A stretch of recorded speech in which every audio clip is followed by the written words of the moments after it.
Andrade. Buenos días, Luis Alberto. Un gusto en saludarte a ti y a tu auditorio. Pues ciertamente, mira, el análisis del asunto tiene que partir con base en la documentación pública que existe.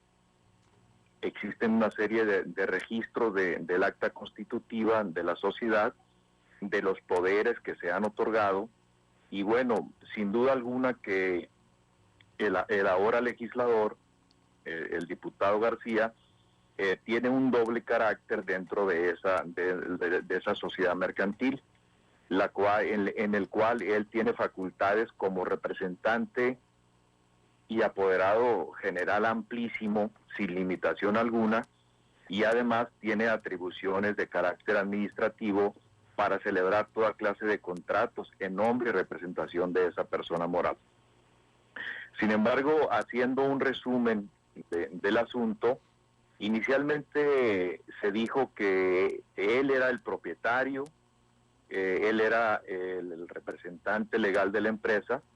Posteriormente se hizo un deslinde en términos de que ella no participaba en ningún sentido dentro de esa sociedad, que ya no tenía carácter de socio, ni de administrador, o en su caso de accionista. Y finalmente se hacía una precisión en el sentido de que el cargo de diputado, de empresario y de servidor público, pues no era incompatible con las funciones privadas. Sin embargo, me parece que es importante referirnos a lo que legalmente rige el marco de facultades y de prohibiciones de los servidores públicos, a que se refiere la Ley de Responsabilidades e incluso la propia Ley de Obras Públicas.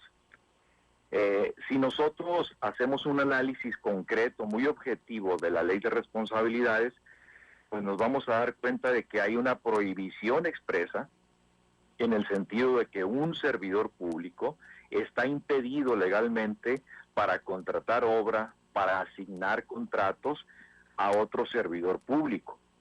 E incluso esa prohibición se hace extensiva también a aquellas personas morales o aquellas sociedades o aquellas empresas de las que el servidor público contratista forme parte. Es decir, hay un impedimento legal para que el diputado, en este caso, y otro servidor público puedan participar en acuerdos de formalización de contratos, en procesos de licitación de obra pública, de adjudicación, etcétera, porque hay una prohibición expresa en ese sentido, en la Ley de Responsabilidades. Pero adicionalmente también la propia Ley de Obras determina categóricamente en un capítulo sobre las personas que no pueden participar en los procesos de licitación ni adjudicación de obra, y refiere en primerísimo lugar que no pueden participar en licitaciones de obras públicas, ya sea licitación pública, licitación simplificada o licitación de obra asignada, aquellos servidores públicos que tengan impedimento por disposición de la ley. De tal suerte que, sin lugar a dudas, que el diputado actual tiene un impedimento legal para participar como licitante o como contratista o como prestador de servicios en obras públicas del Estado y de los municipios en general. Es decir, no lo puede hacer, me queda claro, como decían, porque de aparecer otra acta, como me quieren hacer ver ahorita, lo que yo me explico por qué 6 días después, cuando nosotros hemos encontrado, insisto, lo que está disponible hasta ahorita, ahí en el registro público de la propiedad, dice que él es el apoderado legal, es decir, de la empresa. Él lo admite y hoy y repite ayer que él no ve ninguna impedimento, ¿no? Podemos incluso escuchar, está el audio ahí del diputado, ¿verdad? En donde dice, no hay ningún impedimento entre ser empresario y político. Por supuesto que lo hay. Marco, ¿estás de acuerdo? Es decir, desde luego. Pero lo escuchamos de nuevo porque creo que no quedó para que la gente, no, si se le brincó y lo volvemos a analizar. Está ahí el audio del diputado que dijo, yo no veo ningún impedimento entre ser empresario y político. Escucha, adelante. Ese momento, pues sí, es una empresa que verdaderamente me siento muy orgulloso porque es una empresa lícita, no se dedica a cosas ilícitas y la verdad que pues durar 25 años en ella, Fifié, y le pido una gran disculpa a todo el radio escucha y también al Alberto Medina, pero la realidad así es, yo no le veo ningún impedimento ser empresario e incursionar en la política. ¿Cómo ves, Marco?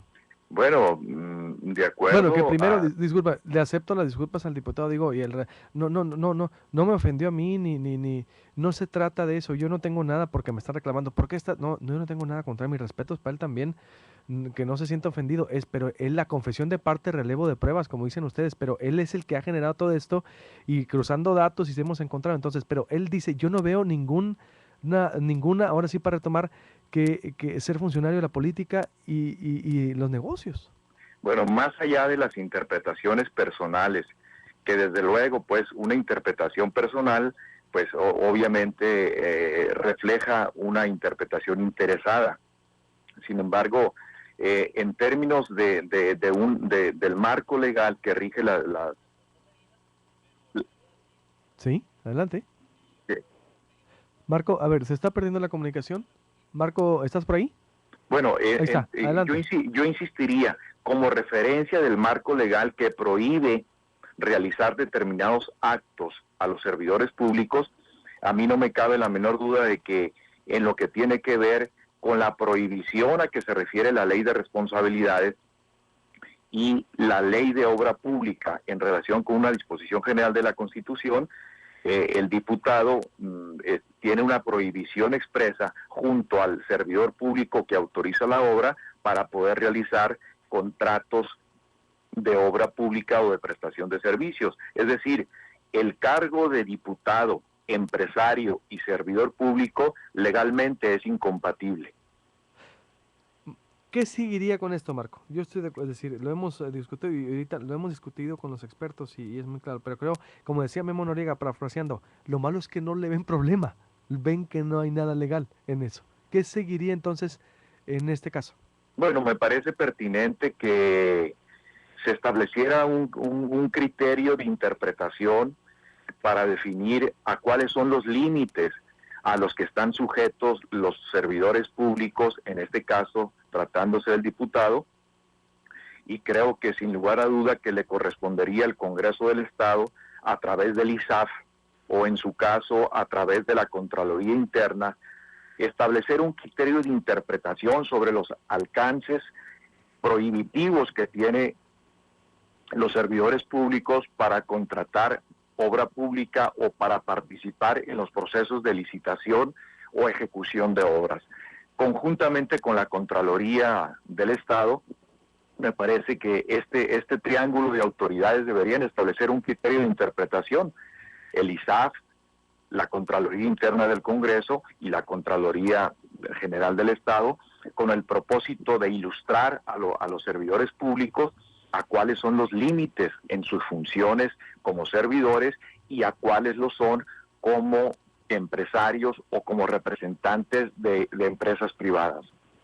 Exactamente, es decir, ¿cómo sería? Con un, vamos a decirlo, nuevo reglamento, con un foro, porque creo que se necesita establecer, aclarar esos límites, fijarlos en ley, actualizar las leyes, Marco, porque tenemos una ley de los servidores públicos desde 1984, pero yo no veo a nadie preocupado por presentar una iniciativa.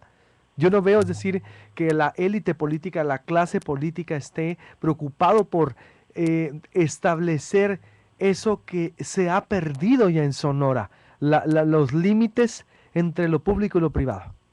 Bueno, los límites y las prohibiciones como tal, Luis Alberto, ya existen. Son disposiciones vigentes que contempla la ley de responsabilidades, la Constitución, la ley de obras públicas y que incluso estos actos indebidos que son de carácter administrativo también están sancionados penalmente.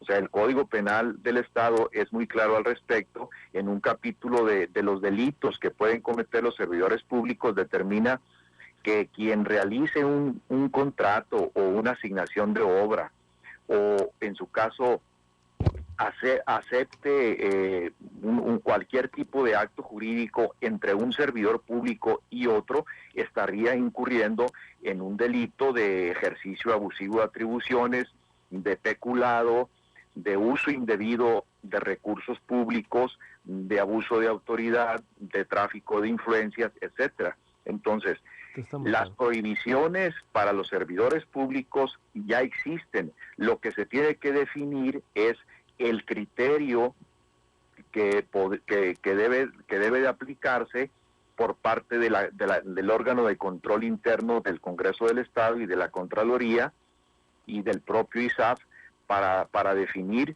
las políticas de control presupuestal, las políticas de fiscalización de los actos jurídicos y administrativos que realizan los servidores públicos. O sea, no se requiere una nueva ley, no se requiere legislar, no se requiere modificar ninguna otra ley. Únicamente es que una autoridad, en este caso, por ejemplo, el ISAF, que es el órgano máximo de control de gasto público, le señalara expresamente a los servidores públicos a cuáles son los límites en el ejercicio de funciones públicas y de actos de carácter particular. Pues muy buena propuesta acabas de hacer, tienes razón. A ver, que el ISAF despierte y señale que una conferencia de prensa, emita un reglamento nuevo, les recuerde frente a qué están, porque a muchos se les olvida, y exacto, y ahí dice en la ley, a muchos se les olvida, se les ha olvidado o no quieren recordarlo. Gracias, Marco, buenos días. Al contrario, muy amable, gracias por la invitación. Buenos días.